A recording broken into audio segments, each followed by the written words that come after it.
If I gave you every 3-year-old or 2-year-old that's going to be 3 that has raced versus everyone that has not raced right now at even money, who would you bet? God, that is not raced. Oh, you would go not raced? Yeah. Oh, man. I was going to try and get a bottle of tequila out of this. I don't love it. I don't love it. There's no way to sugarcoat it. I don't love it. Ted Noffey, clearly your best 2-year-old heading into the 3-year-old season. Someone's going to win the Derby that we have not seen yet. Like I can't with any of these horses. Well, here's the deal. The question you just asked, in my mind, is Ted Noffey versus who hasn't started That's yet. kind of how I feel, too, and that's why I wanted the field. Yeah, well, and it's like listen, if we're sitting here 6 months from now and Ted Noffey has won the race, I'm not going to be like, oh, my gosh, really? But you do kind of have this in the back of your mind. It's like, okay, he's good. I'm not ready to call him great, but he's good. It's going to take somebody pretty good to beat him. You got to think something's out there, right? There's something out there that's going to beat him. And so that's where I'm at right now. And I don't think it's horses that have started. We talked about a little bit, the also rans in the Breeders' Cup Juvenile. I'm not interested. No. Churchill Downs had a stakes for the Street Sense, Incredible. I don't know, like it just feels like there's something else that's going to be out there. That's the thing. It's like, okay, now next question for you. Okay. Who's the second best 2-year-old we saw go in 2 turns this year? I don't know. Yep, that's the problem. There's the issue. And like last year, and people are like, well, this is ridiculous. It's so early. We kind of knew Sovereignty was good at this point last year after the Street Sense. Everyone was like, that's a really good horse. Watch out for that horse. In fact, we do a fantasy draft over on Racing Dudes, and Sovereignty went 3rd, I think it was, 2nd. Like, you saw this is going to be one of the more interesting drafts because, like, I don't even know who goes 8th. I got no clue. Like, we're going to have people drafted without names. Like, it's all going to happen because this is as wide open as a Derby after the Juvenile that I can remember in over a decade.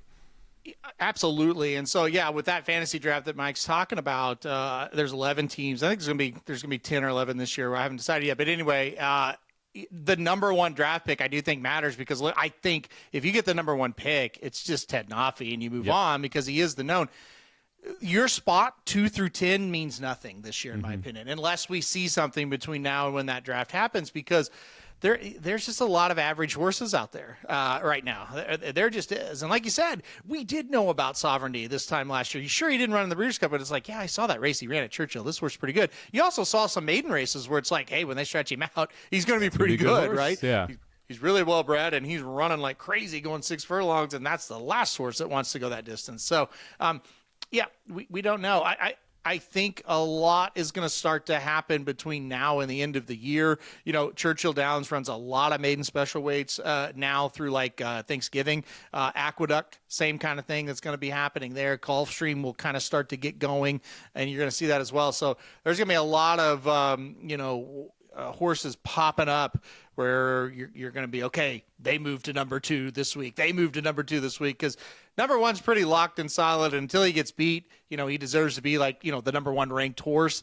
But what's behind him is soft. And a lot of it is, we saw a horse named Ewing run really well up at Saratoga. He's on the shelf. The horse, there's a couple of horses really for Tom Amos. They ran great over the summer. They're on the shelf and they didn't come back to run very well.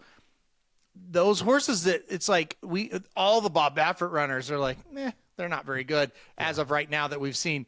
Horses that you're excited about, they haven't developed, and it makes for what we see. Yeah. You mentioned Incredible, Spice Runner. Those would be the 2 that are also on my radar right now, heading into that 3-year-old season. I may force you to do a Aaron's Debutante of the Week moving forward here, where we have 2-year-olds debuting at some of these tracks, and so we can start kind of pointing to, okay, this horse, that horse, whoever we think we were happy with the race, because this is going to be a fascinating road to the Kentucky Derby, because there are going to be some curves. Not going to be a straight road. We'll just put it that way, because there's going to be some left turns, some right turns, and some horses coming out of nowhere that are going to definitely compete for the run for the Roses there on the first Saturday in May.